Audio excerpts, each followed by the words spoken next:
시청자 여러분 안녕하십니까? 12월 12일 미국 주요 뉴스를 전해드리겠습니다. 오늘 뉴스에서는 트럼프 대통령이 서명한 두 가지 행정명령을 먼저 살펴보겠습니다. 트럼프 대통령이 오늘 외국계 의결권 자문사의 과도한 영향력을 차단하는 행정명령에 서명했습니다.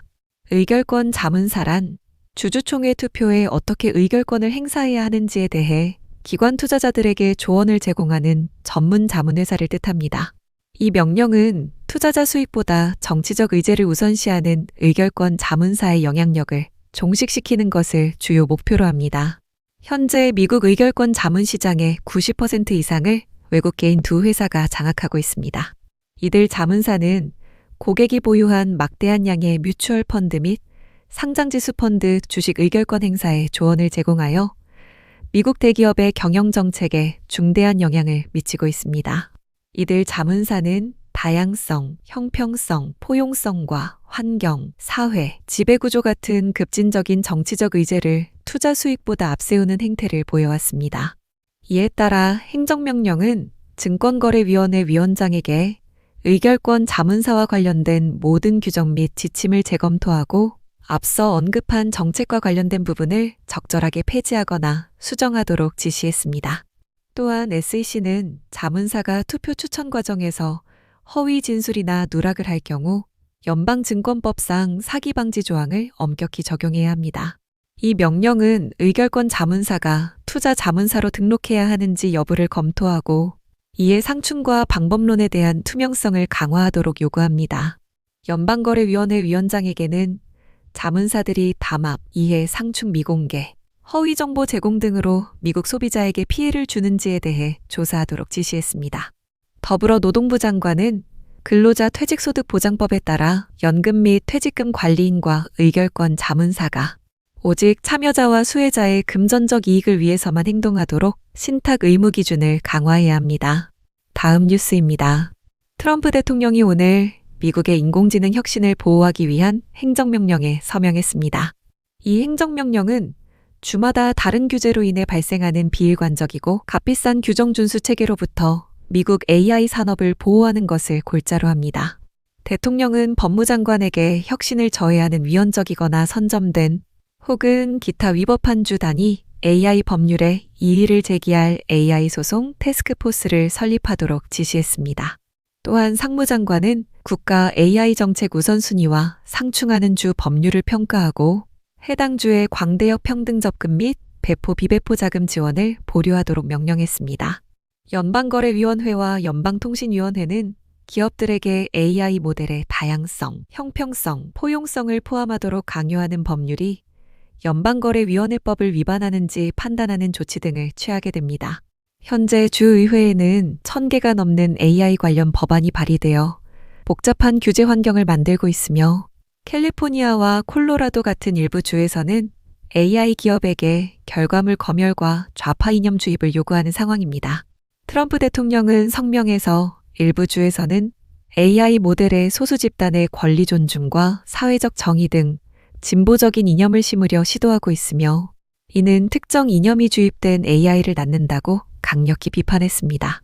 주마다 다른 규제 준수 비용과 개발 부담을 줄이는 것은 AI 분야 진입 장벽을 낮추고 혁신을 강화하여 미국 기업이 국제 경쟁에서 불이익을 받지 않도록 보장할 것입니다.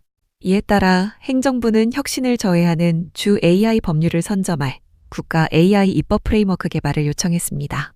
이는 이념적 편향성이 포함된 AI 모델의 연방정부 사용을 금지한 지난 7월 행정명령의 연장선에 있는 조치로 보입니다. 다음 뉴스입니다.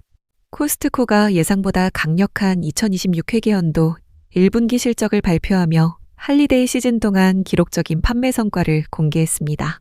코스트코의 회계연도 1분기는 9월부터 시작되어 11월 말까지의 기간을 포함하므로 이 시기에 발생한 매출들이 모두 반영되었습니다.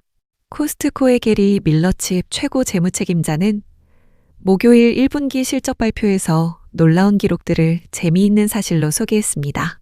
먼저 할로윈 기간 동안 코스트코 미국 푸드코트에서는 약 35만 8천 판의 대형 피자가 판매되었으며 이는 작년 대비 31% 증가한 수치입니다.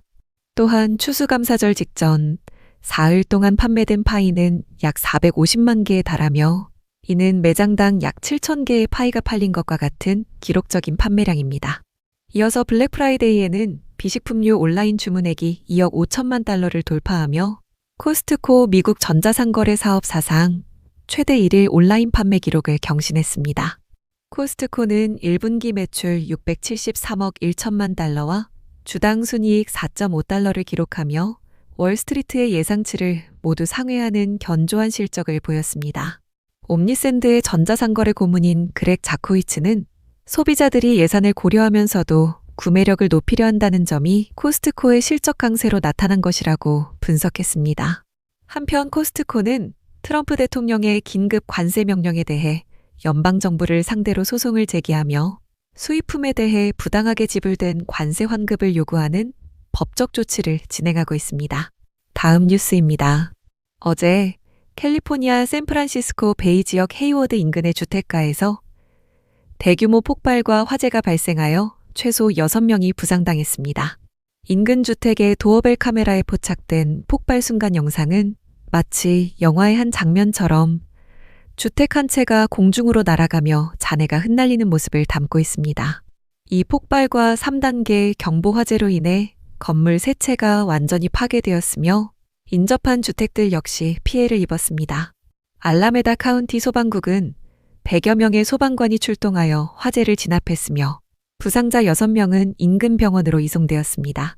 현재까지 알려진 주요 원인으로 폭발 약 2시간 전인 오전 7시 35분경 건설 작업반이 지하 가스관을 손상시킨 사실이 PG&E에 접수되었습니다.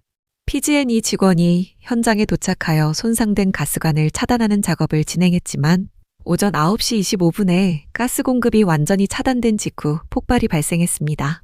PG&E 대변인은 건설팀의 가스관 손상 후 약 2시간 동안 가스가 누출되었으며 가스 공급이 멈춘 후 불과 10분 만에 폭발이 일어났다고 확인했습니다.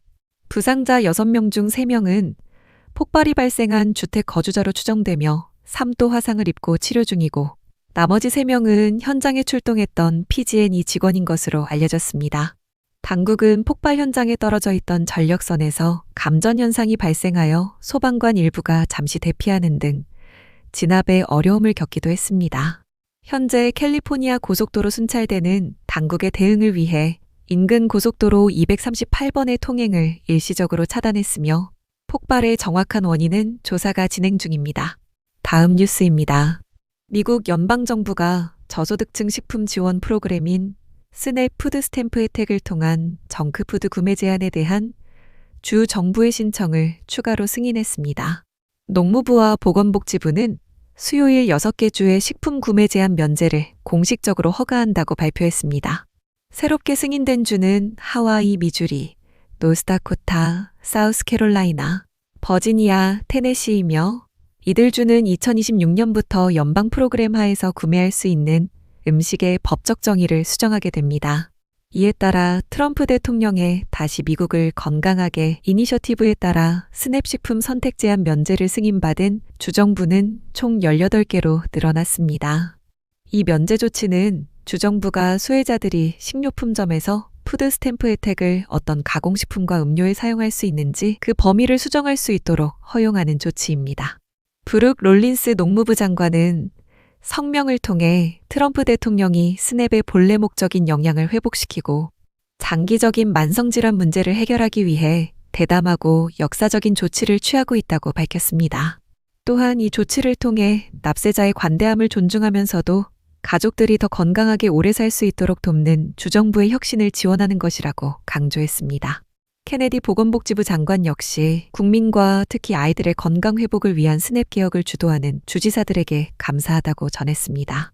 케네디 장관은 국민을 아프게 만드는 프로그램에 납세자 자금을 지원하고 그 질병 치료 비용을 다시 납세자가 지불하는 시스템을 지속할 수는 없다고 단정했습니다.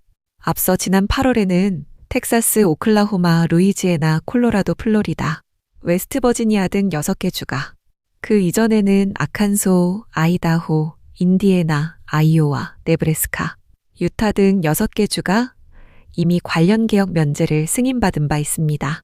이들 총 18개 주는 2026년부터 설탕이 많이 든 탄산음료나 특정 고도로 가공된 식품 등 정크푸드로 불리는 품목에 대한 스냅 혜택 사용을 금지하는 조치를 시행할 계획입니다. 이번 조치는 롤린스 장관 취임 첫날 발표된 혁신의 실험실 이니셔티브에 따른 것으로 주도적인 해결책을 통해 연방 영양 프로그램을 강화하려는 목적입니다. 농무부는 이와 같은 주 정부의 노력을 통해 납세자 자원을 보호하고 영양 프로그램을 효율화하는 방안을 지속적으로 모색할 방침입니다. 마지막 뉴스입니다.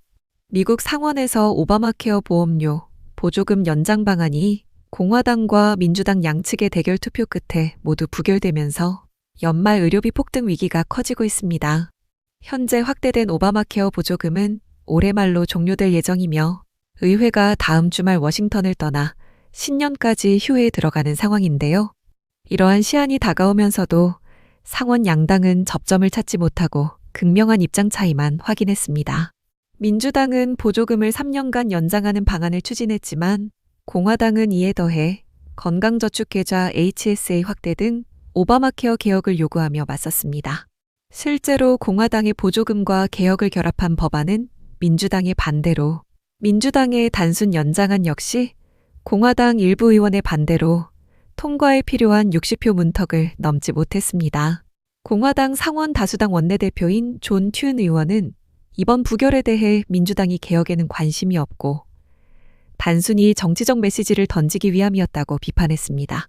다만 리사 머코스키 공화당 상원의원 등 4명이 민주당의 연장안에 찬성표를 던지는 등 일부 초당적인 움직임도 포착되었습니다. 한편 일각에서는 트럼프 대통령이 나서서 의료개혁 방향을 제시해야 한다는 목소리가 커지고 있는데요. 트럼프 대통령은 그동안 HSA 중심의 개혁 의지를 시사했지만 최근 상원의 오바마케어 혼란에서는 한 발 물러서 있는 모습입니다. 이에 따라 상원 다수당 원내 총무인 존 바라소 의원은 환자 중심의 의료비 절감 방안을 찾기 위한 초당적 논의를 계속할 것이라고 밝혔습니다. 현재로서는 6개월 또는 1년의 단기 연장안을 포함해 로저 마샬 의원의 개혁 결합안 등 여러 공화당 안이 남아있는 상태입니다. 그러나 양측이 합의를 도출하지 못할 경우 이 보조금 문제는 내년도 예산조정 과정을 통해 처리될 가능성도 배제할 수 없습니다. 결국 트럼프 대통령의 적극적인 개입 혹은 상원 내 실무 협상을 통한 극적인 돌파구 마련이 필요한 시점입니다. 이상으로 오늘의 뉴스를 마칩니다. 시청해 주셔서 감사합니다.